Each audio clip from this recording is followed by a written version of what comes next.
I believe everyone is back. Yes. Okay. Sorry, I switched computers to see if that was an issue. Something kept kicking me off. So we can proceed where we left off. Right.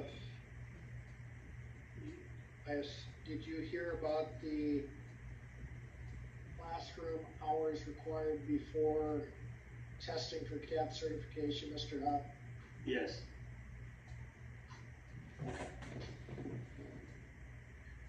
Mr. Kohler, in addition to the classroom hours, did you have to have in the field training prior Yes. to? Okay, go ahead. Explain Yes, sir. that. 6 months riding with a licensed adjuster. And did you ride with more than one adjuster or just one? I rode with 3 different adjusters. And that would have allowed you to then take the CAP test. Is that what you referred to as the boards in December of 2015? Yes, sir. Do you have any experience as a farmer, sir? Yes, sir. I've been farming since 1985 when I graduated from college. I graduated from college with a 4-year degree in agriculture. Okay. What crops, let me back up. Where do you farm? In Davis County, it's real close to Owensboro. Okay. And what crops do you raise? I raise corn, wheat, soybeans. I have raised vegetable crops in the past. Okay. What tillage pattern do you use? I've been continuous no-till since 1992. Okay. Where did you obtain your degree in agriculture? Western Kentucky University. It's located in Bowling Green. When you began working as a crop insurance adjuster, would have been for the 2016 growing season when you had your own claims. Is that accurate? Yes, sir. How did you become involved in Mr. Brown's case? I was assigned, his claim was open on 7/15 and it was assigned to me on 7/15/2021. And I contacted him that date on 7/15. I left a voicemail and he later called me back that day. What'd you do next? We set up an appointment to meet with him to take pictures of all of his no-till ground. We talked on 8/3/2021 and we met on 8/9/2021 to take the photographs.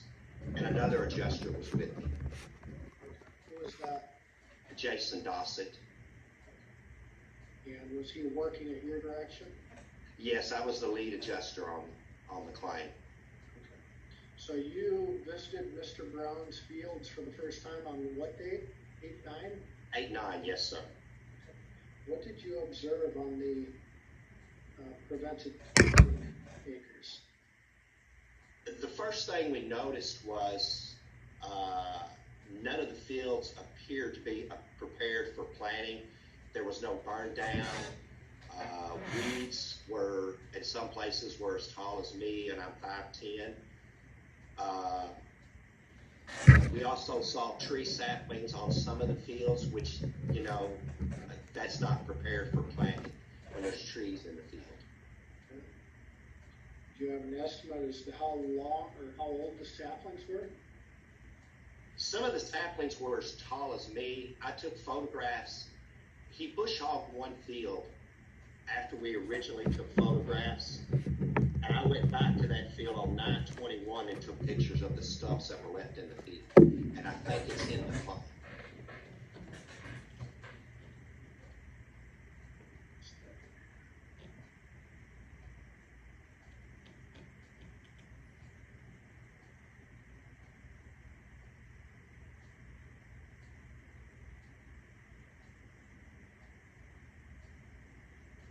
Let me share my screen again. I'm showing part of exhibit R32, assuming it all works. Is that what you're trying to show here? Is that a stump of a Yes, sir. That's on FSN number 7348. Alright.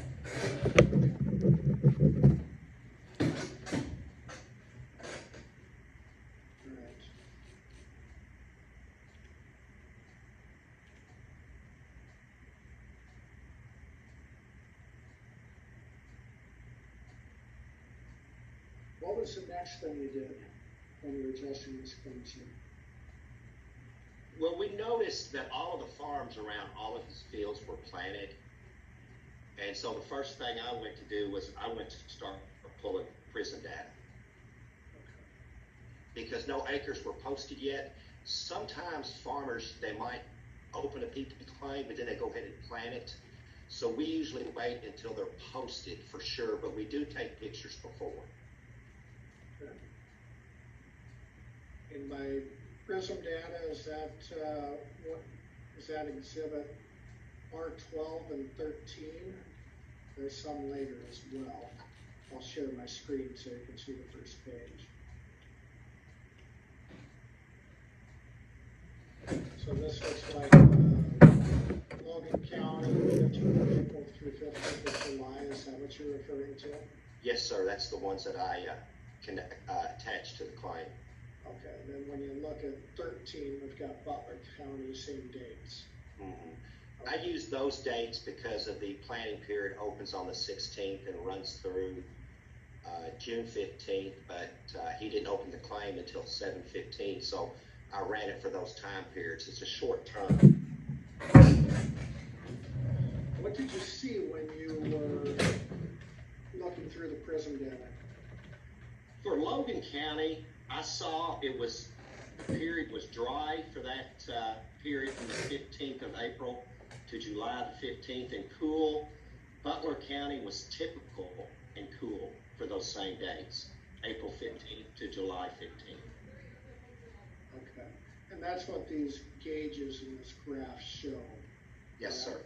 Dry and unusually cool for Logan. If you go to 13, this is where I started. It shows typical precipitation and cool, correct? Yes, sir. Okay. What else did you do when you were reviewing this claim?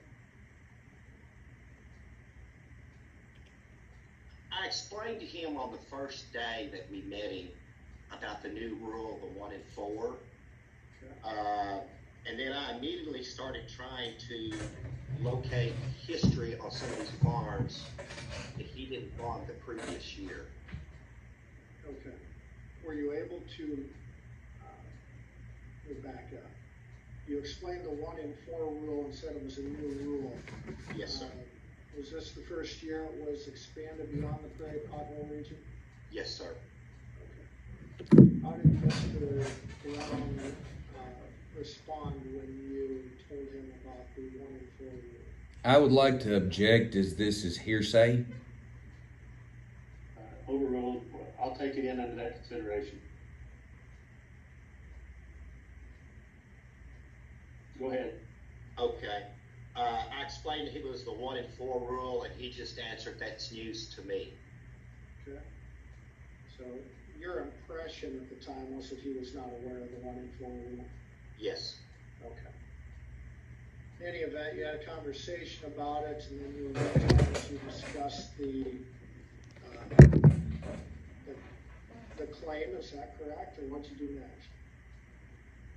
Well, I also explained to him, since the claim was open late, that more people were going to set eyes on the claim, and that it's different than a claim being open timely. There was different rules and different procedures.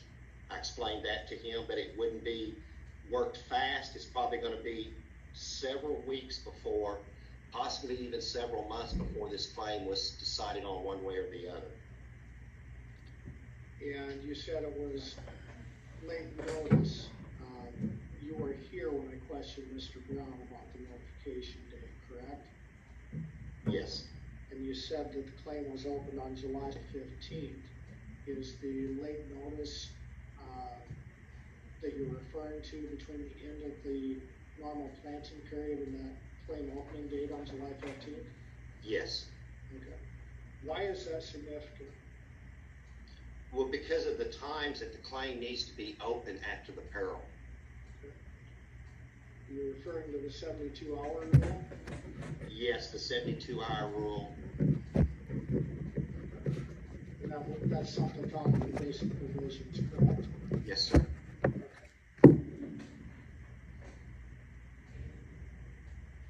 So what is your next step in adjusting the claim?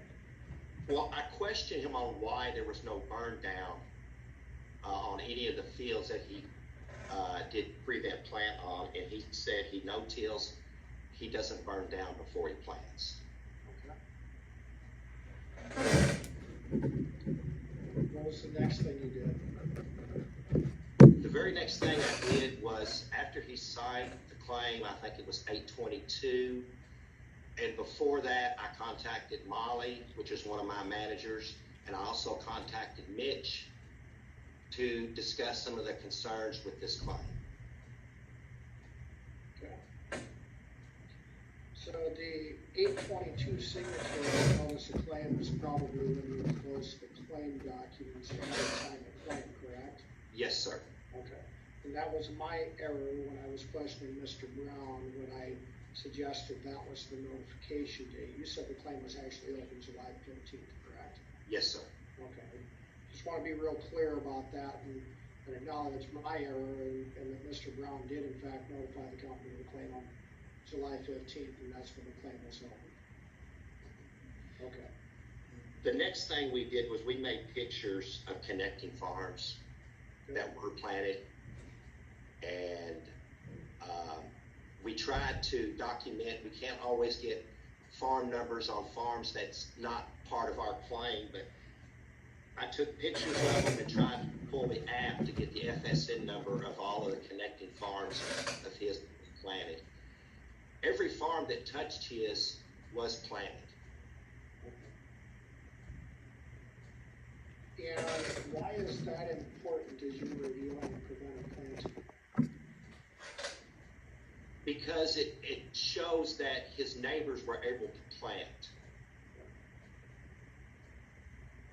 And that's important in light of the FAD language that the final agency determination language that I questioned Mr. Brown about. Is that correct? Yes. Okay. And a requirement of preventive planting is that the insurable cause of loss must be general to the area according to the policy provisions. Is that accurate? Yes, sir. So what impact does the fact that surrounding farmers are able to plant have on an analysis of whether Mr. Brown's claimed insurable cause of loss is general to the area? What I normally do then is I go to the FSA office and I ask them if any other producers in the county did prevent plant. Logan County said he was the only one. Okay. And Butler County, he was one of 7.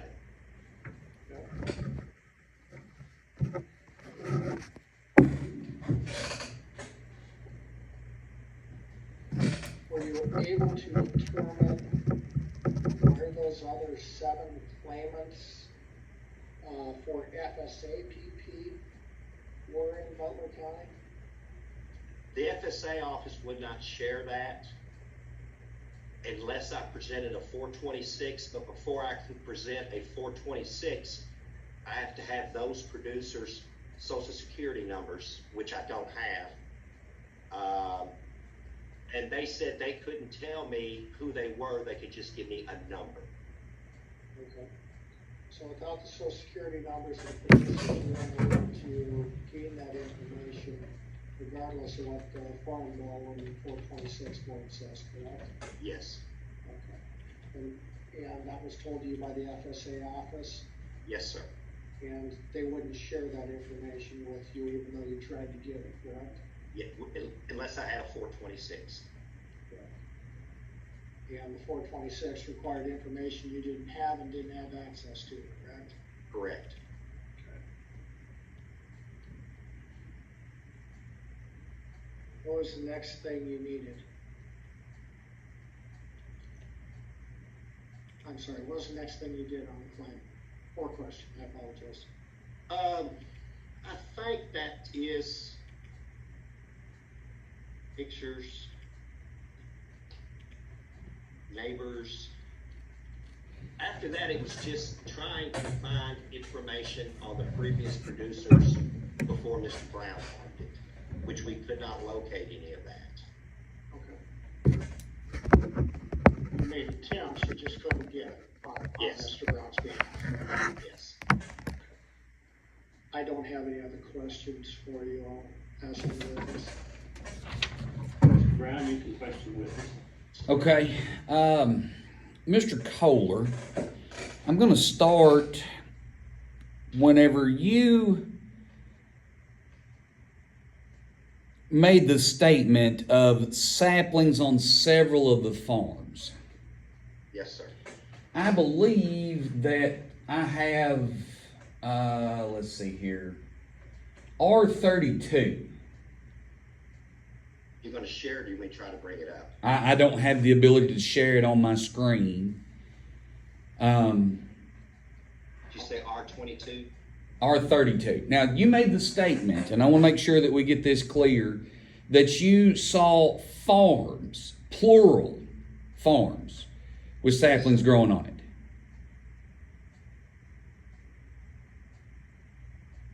Yes. I tried to share my screen. I'm sorry to interrupt, but if that's helpful, if you want me to take it down, I can. So. And yet, you show a picture of 7348 and no other farms.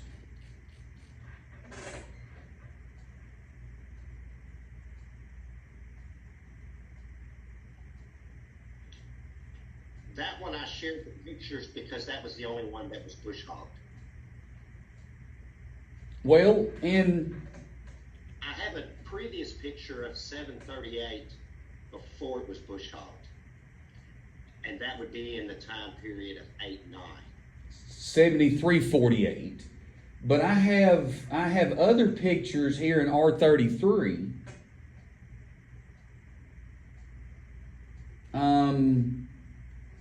This one is 7187. I see no saplings other than the trees in the tree line. No, there's none in that one. 3596. Again, no saplings other than the fence row and the tree line.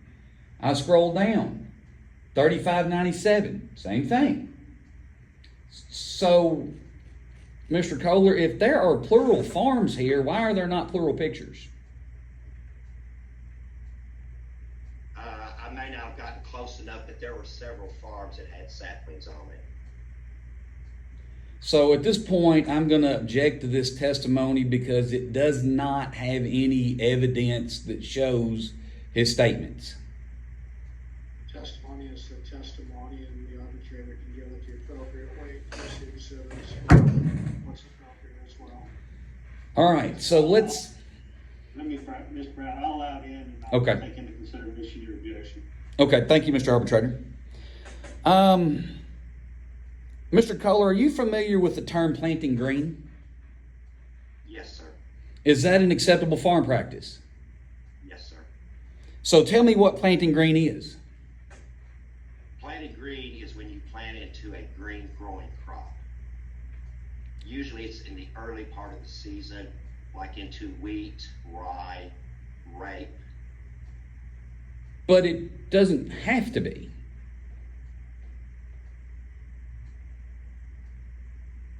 That I do not know. In my experience, it's always planted into a wheat, a rye cover crop. Have you yourself ever planted and then sprayed? Or sprayed as you planted? I have planted before I sprayed, but only into winter annuals, never into summer annuals. But it still would be an acceptable practice. It would be hard because when you get into summer annuals, you're talking about fescue, weeds, and grass that can be shoulder high. Do any of these farms that you took pictures of show that? Yes, I remember one with mare's tail that was a good 6 foot tall. How tall does mare's tail grow? Mare's tail can get tall. Okay. So another question that I have for you. The notice of loss, you actually came out on 8/4. I thought it was 8-3. You- I'm sorry, 8-9. I believe it was 8/4. I believe that was your testimony that we set up a call 8/3 and then you came out 8/4. I believe that's what it was. Well, the pictures would reflect the date that I was there. Timestamp on the photographs. Let's see here. Okay, 8/9. You're correct. 8/9. Okay. So why was the notice of loss not created till 8/22? The notice of loss was actually created on 7/15/2021. The 8/21 was the 8/22 date you were mentioning was the date that you signed it. It's actually created 7/15/2021. By Mr. Petit and my conversation before, it has on top that it was created 8/22. That's because of the date. It does the create date, the date that you sign it. Okay. The create date. Brian Welch and Eric Crabtree, please come to the front office. Your assistance is needed. My Thank you. apologies on the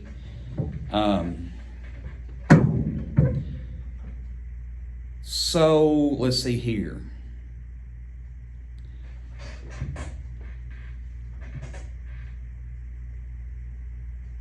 You said all of the farms were planted around.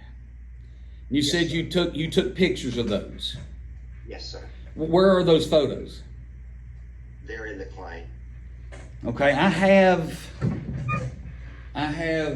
one here that I'd like to reference. We'll start with R31, which is the map. If I'm not mistaken, it starts with KY. It's an overhead picture. Would you like me to pull it up, Mr. Brown? That would be acceptable. Okay. Okay. I'm assuming that this is present, and it doesn't show. It doesn't actually say. It says neighbors field not insured, or not the insured's 9313 FSN. It says it at the search results. I'm looking. I don't see that part of it. Okay, I see it now, yes. How are you able to obtain that FSN number? If we can get a signal, sometimes we can pull up an FSN number on a farm that's not on our claim, but that's all we can pull up. We just pull up the farm number and the track number and the field number. So you wouldn't have a planting date for that crop. It doesn't even show who owns that property. So, but you have a farm number, no planting date. What crop was that in? I don't remember without going through the claim. So would it matter if that crop was corn and there was, say, a rapeseed crop on my ground? I didn't see any rapeseed crop on your ground. You were not aware that a previous crop insured through NAU country was rapeseed. I remember a canola claim, but not a rapeseed. Rapeseed and canola are in the same family. Okay. So would it have mattered if it was, okay, we'll use canola. Would it have mattered if there had been a corn crop planted on the field that you show, I'm assuming 9313, and a canola crop in my fields? I don't really understand what you're asking. What I'm getting at is, the corn planting time frame would be different than a double crop soybean claim, correct? Correct. Is that not the case at work here? I don't remember what was on 9313. I do not know. I would say I would not just thinking how I would do it. I would not take a picture of a cornfield because it wouldn't pertain because you were doing prevent plant soybeans. So it would be of no purpose for me to take a picture of a cornfield.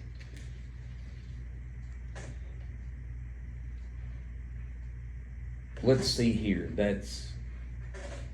So were they single crop beans? I would say they were because of the size of the crop. And so that itself may be a direct issue. What's the difference in elevation between these two fields? I do not know. Would that matter? Yes, it would. So I guess what I'm getting at here is you've got an overhead picture of a farm that you aren't necessarily sure the plant date of, aren't necessarily sure if it's single or double crop beans, compared to a potential double crop situation. In fact, a claim that hadn't been worked until mid-June. Okay? So let's move to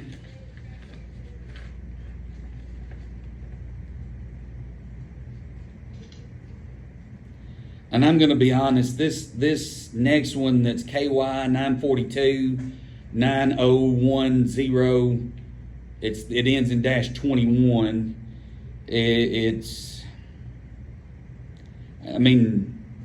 Where are the identifying marks on this field? What are around that you claim to be planted on this map?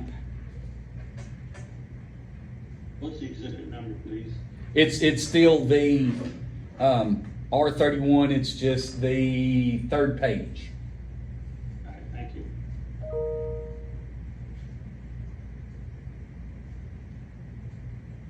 I can't tell which one that is. It's been 2 years ago. I do know on roundabout Auto Swap, is that the name of that gravel road behind the gate? Yes, sir. Okay, on the right side, one on that levee, those beans were planted, and we were on a levee. So we were extreme bottom ground. That field to the right was planted. Okay, I'm glad you bring that one up. I've got to figure out which. And I'm glad you brought up the levee up, because that's important. Let's see here.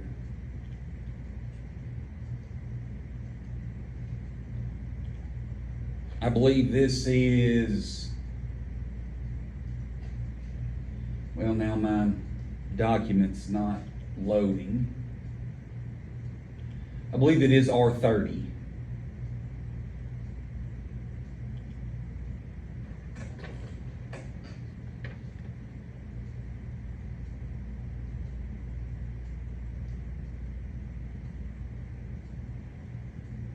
And my document's loading slow. You all may have better success than I do. Okay. Where is Mud River in respect to this field? I think it's to the north, if I remember correctly. So the upper portion of the page. Yes. How far is it to the river? It depends on where you're standing on the farm. Some of that farm right there is on high ground, some of it's in bottom, some of it actually touches the river. So you're saying 7356 is on the river? Is 7356, is that the one that was below the levee? That's the one you claim to be below the levee. I have never followed that field all the way. I don't know how far it goes around that hill. I don't know whether it touches the river or not. I just saw it from the levee. What's the planting date of 7356? I do not know. Is it possible that that was a late planted crop itself? By the size of it, when we were there on 8-9, it probably was. It was probably planted early. Is it possible that it could have been replanted? That's possible. Because I don't have that person as a client. I would have no way of knowing. So you would have no way of knowing whether this was late planted, whether it was replanted, or any of that knowledge? No, I just... Is this field tiled? I'm sorry? Is this field tiled? I have no idea. Is there a levee surrounding this field? There is on one side. So- Mr. Brown, make sure you allow the witness to finish his answers before you Yes, go sir. to the next one. Yes, sir. So what you're saying is that apples to apples, this is the field that you said that let me step back. Let me start over. In your testimony, you said that there were fields around, plural fields. Yes. And yet, in the documentation here, you show a field for 2 farms. Yes, but there's other fields in Logan County too. That's in Butler County. No. We're dealing with this map right here. Okay, this map right here, that's probably the only field that touched it that I'm aware of. Yet, what is that space? You have outlined in blue their fields, and yet there's a field on the left there that you didn't outline. What's the deal with that field? Which put your point. It's directly to the left of FSN 7356. I've seen that field before. I've never seen that field planted the times that I've been back there. That's on the opposite side of the levee. If you're talking about right across from 7356 to the left, is that the field you're talking about? That's correct. Yeah. And how many times have you been in and out of there? Once with you, I believe the year was 2019. We went in several times. We appraised some of your crops where you had severe deer damage in 2019. I was there several times in 2019 and one time in 2021 because it's behind a locked gate. So it's possible that the field on the left, when you were there in 2019, had been harvested already, potentially. I would have to go back and look at that claim from 2019. That is 4 years ago. I don't remember the times. I know I was there in January. I was there in the fall. I just don't remember. Do you know why the levee is in place, Mr. Kohler? The levees are for one purpose, and that's to hold back water, or to divert water. But what's on top of this levee? A road. A road. Is it possible the levee's actually just the road? It's possible. So did you have any other farms that you were able to produce around these that showed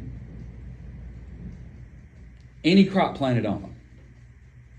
On this page? From this page? Not on this page. From farms 5179 and 560? No. Did you pursue any other farms? I usually try to pick the closest farm. The closest farm. But again, you have no date on it. No. Okay. I would like to reference the special report, and it's going to take me a moment to figure out which one that it is. This one was created on September 4th.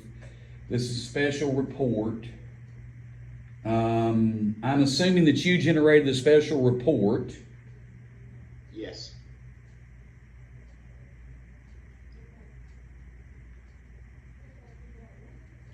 I believe it is, if I can get it to pull up, I'm having internet issues, I believe. Either 26 or 35. I believe it's 35. It's the more detailed one. Would you like me to pull it up, sir? That would be acceptable.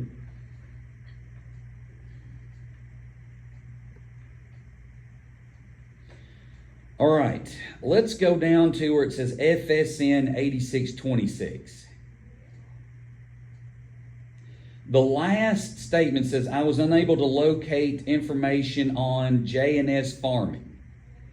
Yes. How did you know J&S Farming was farming that?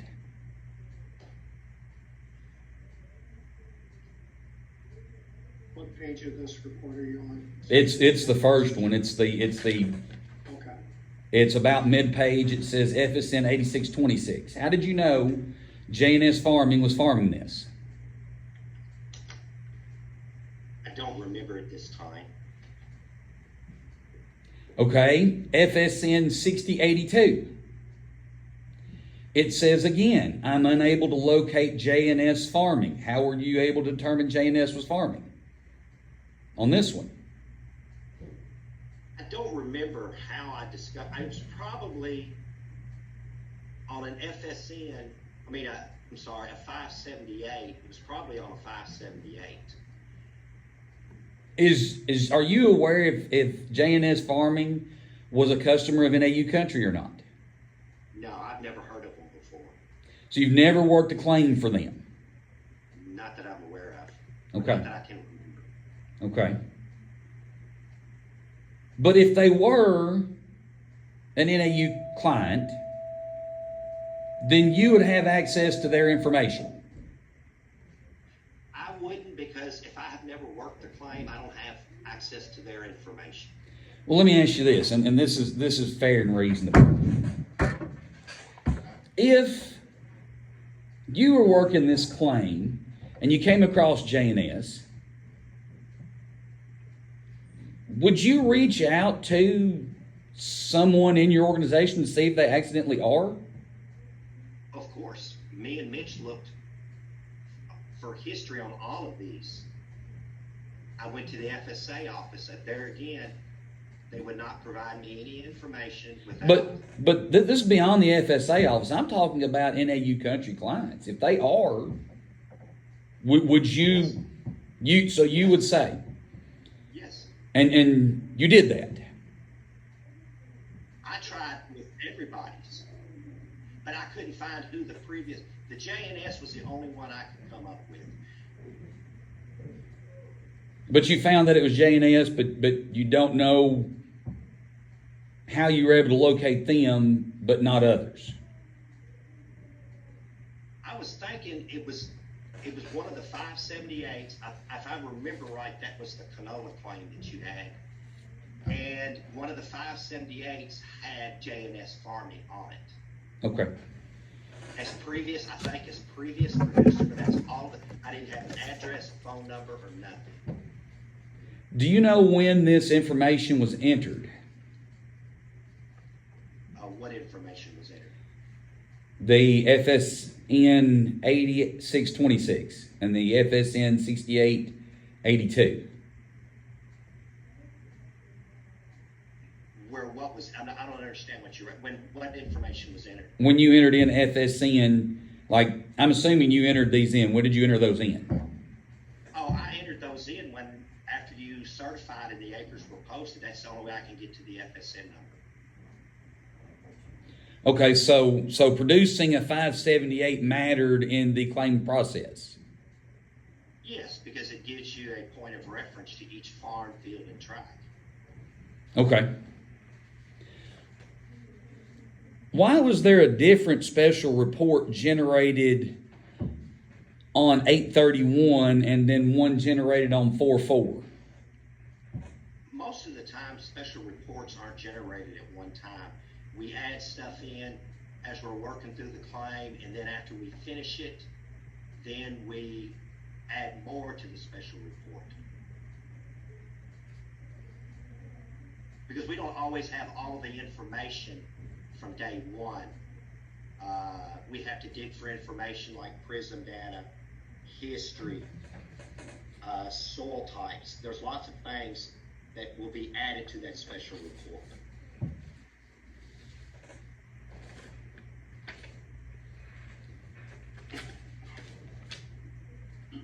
Okay. I'd like to look at the second page of this special report. I believe that's where it's at. Yeah, at the very bottom. Now, Mr. Kohler, is it possible that you've made a mistake on this? Oh, it's possible. Yes, sir. Okay. And if you were shown a mistake, would that matter in the grand scheme of things? It depends on what the mistake was. Okay. At the bottom here, you reference a 3576. Yes.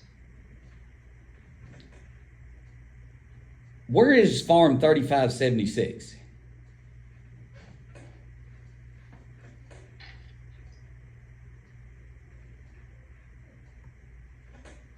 It's in, I believe that one is in Butler County. So, is that a farm that I farm? I'm assuming it is unless I wrote down the wrong number, like transposed numbers. I'd have to look at the 578 for the year 2021.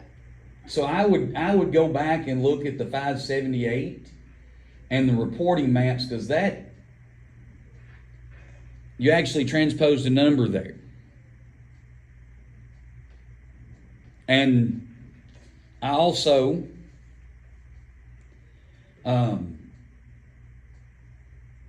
that's why we attached the 578, just in case we transpose a number. so I would look at that. Now let me ask you this, Mr. Kohler. Excuse me, Brown, Mr. Yeah. Brown, please let the witness answer the question before you start another question, please. Yes, sir. I'm sorry. Go ahead, Mr. Kohler, whatever you were going to say. I was going to say that's why we attached the 578 to the claim in case we type in a wrong number. Okay. Thank you. I had another question.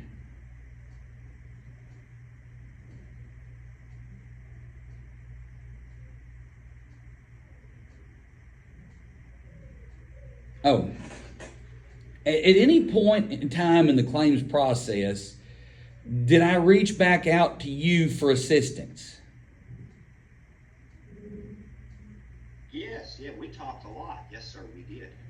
Did you at any point in time tell me to direct all my questions to someone else? Yes, sir. I told you to direct, because I didn't have the claim in front of me anymore. It had already been uploaded. And I said my claims manager, which is Mitch Latour, has access to it. And I said your best bet would be, since I don't have the claim in front of me, would be to correspond with Mitch. Were you ever given directive to stay out of my claim? No, sir. Okay. I believe that's all the questions I have for Mr. Kohler. Okay. Nothing further. Okay, next witness, please. Mitch Latour. Yes. Tell the arbitrator your name. My name is Mitch Latour. Were you employed by Mr. Latour? I'm employed by NU Country Insurance How long have you been employed by NAU? and full-time employee for a little over 14 years. Excuse me, Mr. Petit, could you take down the exhibit, please? No, I apologize. No problem. Thank you. Thank you. You said 14 years with NAU? Yes, sir. How long have you worked in the crop insurance industry, Mr. Latour? A little over 27 years.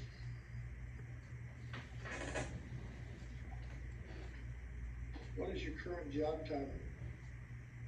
I'm VP of Regional Claims, What region? Southeast Region. How long have you held that position? 1 year and approximately 8 months. What was your position before then? Field claims manager.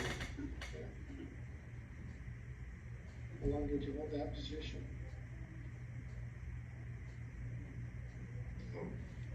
I need to do the math. 12 years.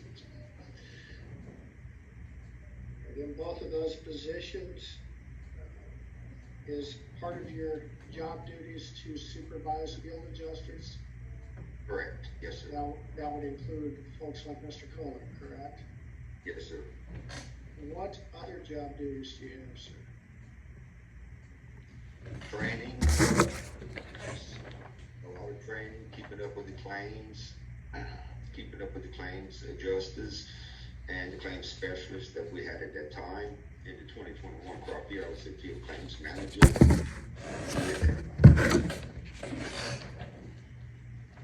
Mr. Kohler talked about his work as a trainee and becoming CAP certified. Are you CAP certified, Mr. Kohler?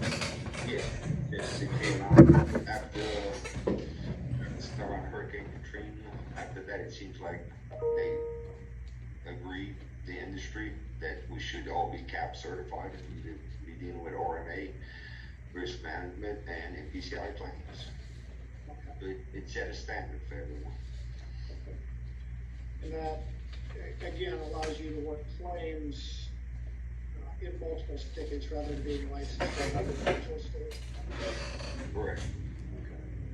Were you the person who decided to require adjusters to take their certification exam yearly? Correct. Okay. Do you take yours yearly too? Yes. Okay. What's good for the goose is good for the gander, right? Yes. What other companies have you worked for besides NAU? Oh, in my early years, first 12 or so years, 14, 15 years, I had contracts with 7 companies at one time, and I can't remember them all. I was specialized in sweet potatoes, sugar cane, rice, soybeans, but the main first 3 was the ones where everybody kind of wanted to help out. And then at that time, I was a contractor with these companies. So I moved after that point in time. I retired from the fire department, and I got on board with NAU. I chose that company out of the group of companies. Okay. You became a full-time adjuster at that point. Correct. Yes. Before that, were you just paid a per diem price by various companies that you worked for? Yes. So, Mr. Brown's claim, how did that come to you, sir? I was in Georgia, or had Louisiana, Arkansas, Mississippi, Tennessee, and Kentucky was my states that they asked me to be in charge of as claims would come in. And I had field claims specialists, and for that AP, the field claims specialist was Molly Terry, and she would assign claims, and she'd assign that claim on that date on the 7th when it came in. Okay. And, Go ahead. I'm sorry, no, I was going to say when December the 15th, the claim was turned in by the agent at 6:56, and at 8:39, Molly Terry assigned the claim to John Cole. Okay. And Mr. Cullen was somebody that you supervised there. Correct. And at that point, did you have to direct Mr. Kohler to do anything, or does his training take over and he handles it on his own and reports back? His training takes over. We felt he was competent to work the claim, so he was assigned the claim. So, what was your first real contact with the claim other than just seeing that it came in? I don't remember the time frame, but somewhere down the road, I was contacted with some concern. I think it was general, like we may be having issues getting the weather data. It looks like in history, looking at Logan County and Butler, that for the most part, it seems like the soybeans that were certified at FSA in the year 2018 and 2020 and 2019, earliest time soybeans were planted was on the 7th to 6th, and in 2019 the 7th to 11th, and we did plant some on the 5th to 23rd was the earliest plant coming into the late plant period. That we did maybe use the window of opportunity to have planted it, and they just asked me some advice. We have some concern. We're going to wait to FSA, being that we cannot request anything from FSA unless we have their tax ID number and they are affiliated and have a policy, an active policy with this company. We cannot request something. I mean, they sent me the paperwork one time explaining me that. So, that being said, we said, well, let's look at the area, see what's going on. This may be a little challenging, the weather data is not participating, and I felt it may have been an issue on not an issue, but a question. If we had a window of opportunity, why would it not plant? So in those cases, I advised them to John, and I knew Jason was going along with him, to gather all the information you could, see what's in the area, what's going on, and I specifically had said, if you see a crop next, whichever you run into, the general area starts off at your area, and it starts spinning around until you run into something. And that was told to me by RNA. So when they came across a field, they staged soybeans after being adjusted for so many years, and it's not a slam dunk looking at the stage of the soybeans, but you can get an idea, a general idea of when it was planted, and if it was in that window. So we reviewed that, and he mentioned that it's going to be appears to be a struggle with the 1 and 4 year rule, because the only thing we can do is start off in the APH database and see what's going on and see what was insured the prior year, and if it was harvested, so then we know we can meet the 1 and 4 year rule by planted, insured, and harvested. So we went from there. Okay, so a lot of information there. I'm going to try to unpack it in bites that I can comprehend at least. You kind of finished with the 1 and 4 rule in the APH database. What are you able to see in the APH database?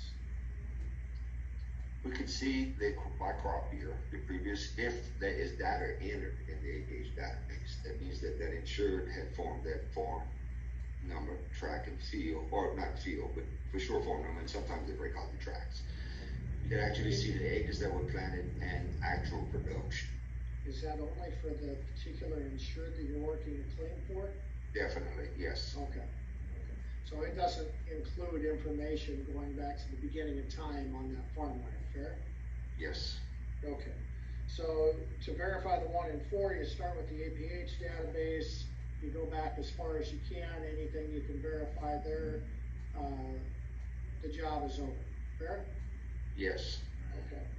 Then early in that answer, you said something about FSA information, and you couldn't request it without an affiliation and tax ID number, correct? Yes, in some cases, it depends which FSA office. If they're following the book 100%, they actually want to see a policy number and a signed statement from the insured that they are giving you permission to gather that information. And that's because their information is private and can't be used for purposes of handling a different producer's claim. Is that accurate?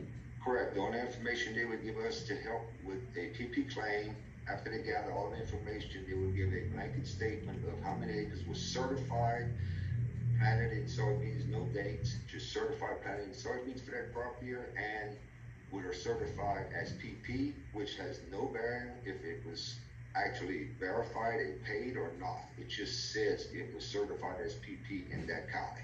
That is public information, period. And PP under FSA regulations is different than preventive planting under crop insurance regulations, is that correct? Definitely. They have a bulletin that came out and it expressed that in the past. I don't recall the number, but definitely correct. Okay. When you say a bulletin, is that a reference to a manager's bulletin issued by RMA? Correct. It was a clarification. Okay. And that brings up a good point. I haven't gotten into the role of the RMA with you at all. Who is the RMA?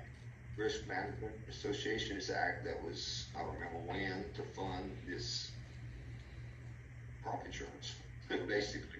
But And is it your understanding that they're essentially charged with overseeing compliance with the federal program? yes, Are there any risks to NAU or a different insurer if they don't comply with the federal regulations? definitely. It's the only insurance I know of in America that it's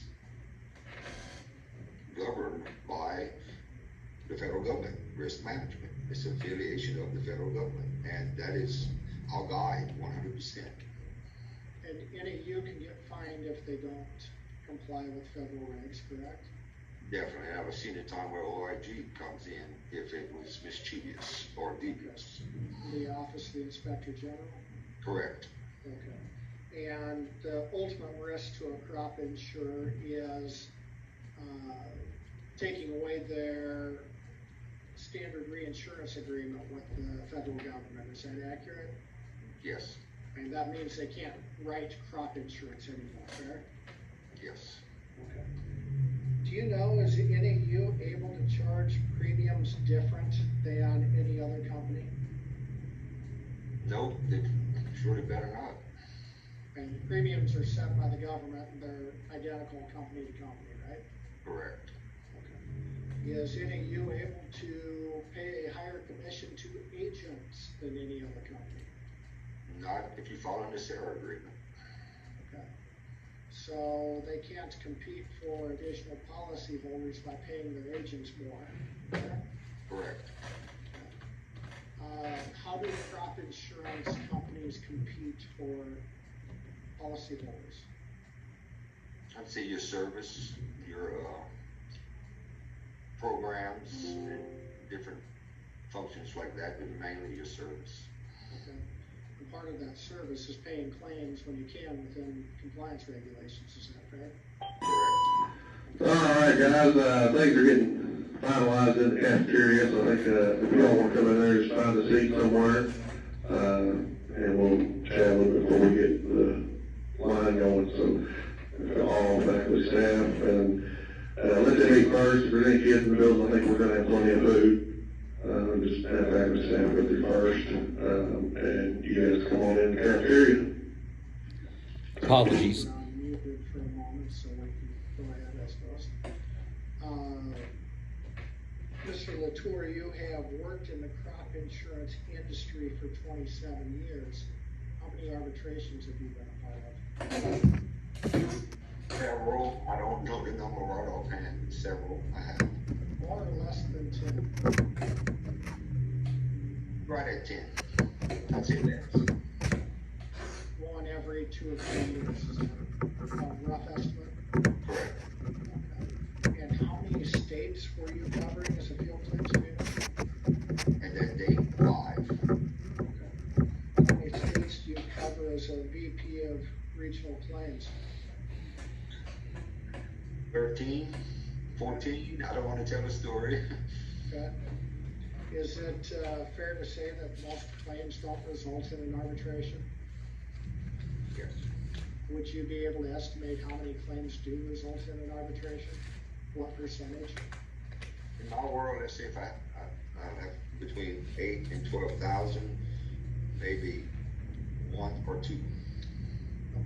That's in the Saudis region, I'm sorry. Okay.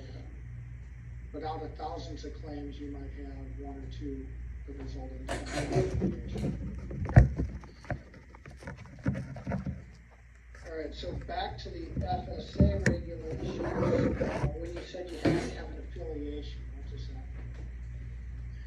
Well, the information they provided me, and I've visited with the state office in Louisiana several times over the 27 years. I don't visit frequently any longer, but if we do not have a signed document from the party that we're asking information, we cannot get it. The form that we actually fill out, you have to have at least the last 4 digits of the Social Security number and a reason why you're requesting information.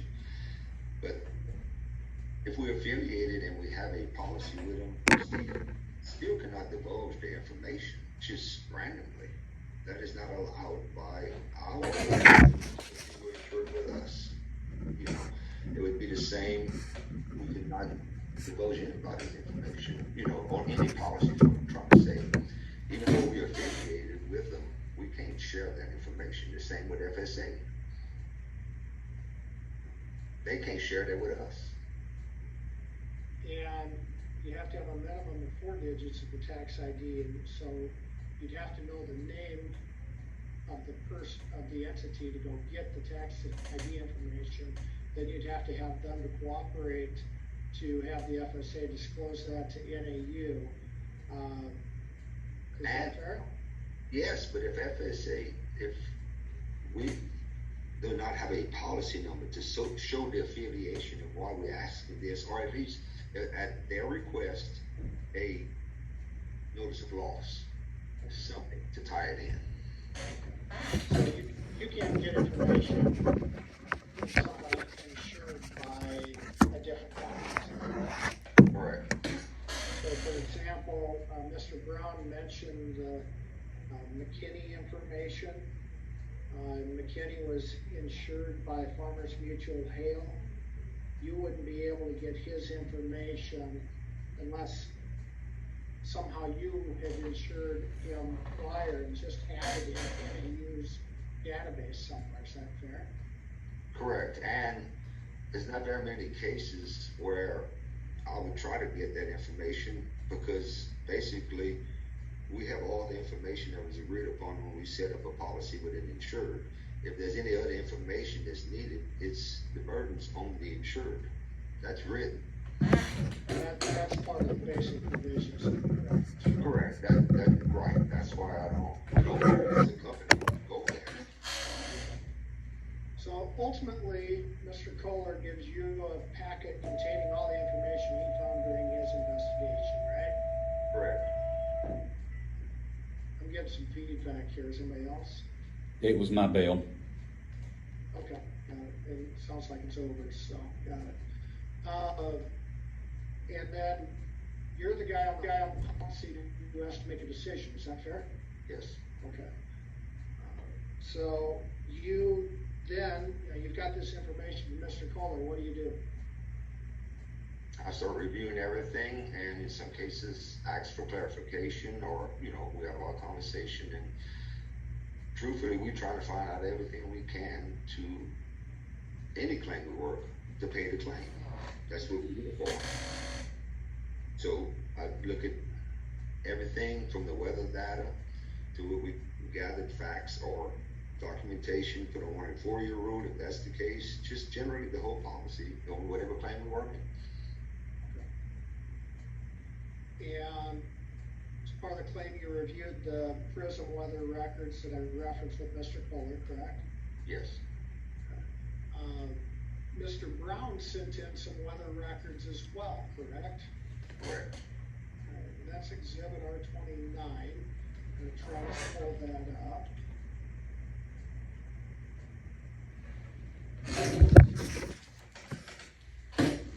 And so, looks like this was sent in September to you, correct? Yes, he asked me, you know, if he could provide any information. I said, sure. Okay. And it's 52-page exhibit here. I'll scroll down through some of it, but like this Okay, page, go ahead. When I was trying to gather that and trying to use it to help out, I think when I'm looking at the date, like this, it's just one of a bunch, but you know, it shows it was on July the 1st. What I had to take in consideration is our window of opportunity when we sign and agree upon or accept a policy, multi-pro policy in said county, and we understand the basic provisions, and we know the earliest plant date to the final plant date. The window is what we had referred to earlier. I don't want to keep going back and forth, but to give you my reasoning on what I was trying to gather. And when I did say, sure, send me the weather data, I was trying to put it together to see if it would encompass from the 4th to 16th to the 7th to 15th, even the late plant period, and or the 6th to 25th. And the 6th to 25th is for FAC soybeans. So when we refer to soybeans, and we're talking about canola or whatnot, that is specifically to those fields following another crop. The 6th to 15th is the final plant date for NFAC soybeans. That means not following another crop. So that needs to be clarified, because we're dealing with, different situations on different soil. Okay. Soil, FTFs.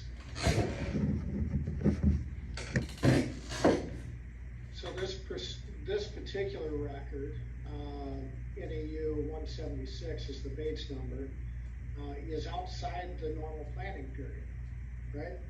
To my understanding, yes. And we looked at the special provisions earlier. Planting provisions, planting period is from April 16th to June 25th with a late planting date up to July 15th. So this would be on the late planting period, but not the normal one, fair? Correct. As you look through these records that were provided by Mr. Brown, were they particularly helpful to show what was going on during the normal planting period of April 16th to June 25th? No, sir. And is that because the majority of them tended to be after the normal planting period? Correct. Okay. We had looked at July 11th, now we're up to July 12th. Again, as part of the late planting period, right? Yes, it's my obligation toward RMA is to verify or to try to gather acceptable weather data that would verify a peril. I have to gather acceptable weather data that's in between that time frame, and that was what our challenge was, and we were successful. Now, I'm going to pull up Exhibit R5.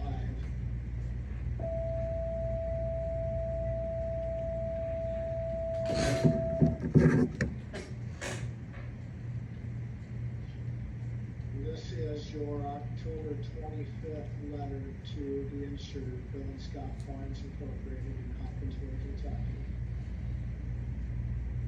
It's over your signature block, correct? Correct. Okay. So let's go through this. We've talked about two main issues today. As the arbitrator noted at the beginning, we're really dealing with the 1 in 4 rule and the excessive moisture rule, correct? Correct. Okay. So you've listed in Butler and Logan County units where you were not able to verify the 1 in 4 rule. We've got 4 in Butler here, right? We were able, correct. I'm sorry, we were able. You've got 2 that you were unable, correct? Correct. And then in Logan, you've got 7 units where you were not able to verify the 1 in 4 rule, correct? Correct. Okay. Has anything you've heard today changed your opinion about the 1 in 4 rule? We've been dealing with it to this date right now. We're working like the 1 in 4 year rule is still where it's at, and the ultimate burden of information is on the insured. Okay. And based on what you've heard today, you would not change your determination that you could not verify the 1 in 4 rule on these 9 units listed in the letter, correct? Correct. Okay. Now, outside of that 1 in 4 rule, we also have an excessive moisture issue on this case, right? Correct. That was the notice of loss was given to us by the insured, and that was the cause of loss report. And paragraph 17 is what defines preventive planting in the basic provisions, right? Yes. Okay, that's what's laid out here. And ultimately, after you reviewed the definition of preventive planting, paragraph 17, all the evidence that Mr.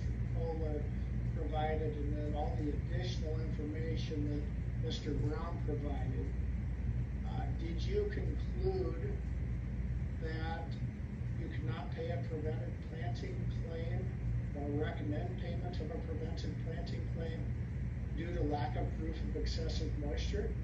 Yes, I think the statement above the word preventive planting, in addition, we were not able to verify the peril of excess rains throughout the planting season listed. then that's what made the final decision. Okay. And those dates are taken from the special provisions, correct? Correct.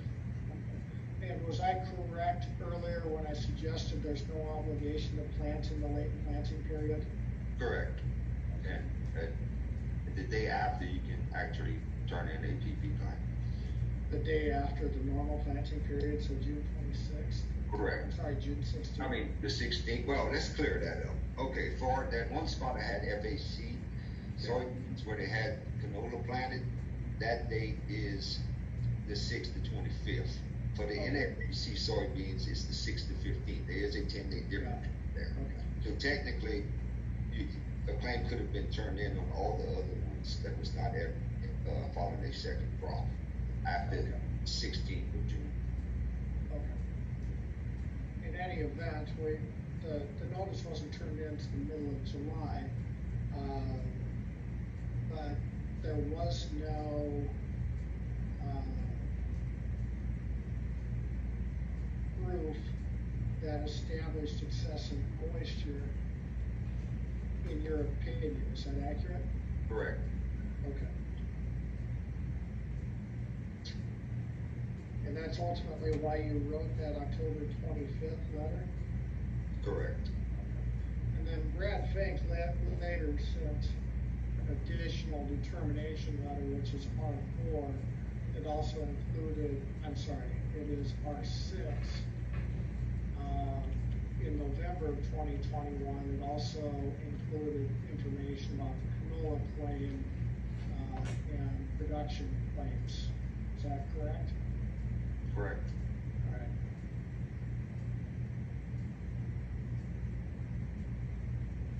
Let me take a look at my notes there.